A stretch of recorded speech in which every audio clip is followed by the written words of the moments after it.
En France, ils sont 100 000 élèves à être concernés par la quasi-suppression de toutes les 3 700 classes bilingues pour la rentrée 2016. Ces classes où en plus du français, 2 autres langues sont enseignées dès la 6e. L'ambassadrice d'Allemagne en France dénonce cette suppression ainsi que la disparition des sections européennes. L'Institut Goethe met en avant la culture allemande en France. Son directeur est lui aussi inquiet. Il craint des répercussions négatives sur les relations franco-allemandes.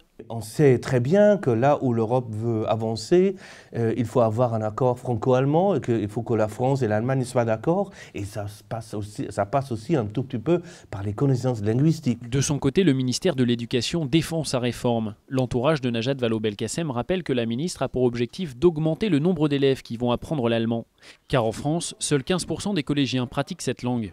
Mais pour le SNES, Syndicat national des enseignements de second degré, enlever les classes bilingues est une erreur. L'implantation des classes bilingues a fait qu'on a eu une remontée ces dernières années de l'allemand. En tout cas, ce n'est pas la suppression des classes européennes et des classes bilingues qui va résoudre le problème du manque de mixité sociale dans certains établissements. Dans un courrier adressé à Najat Vallaud-Belkacem, Jean-Marc Ayrault a lui-même fait part de ses craintes de voir certaines mesures porter atteinte à l'enseignement de l'allemand.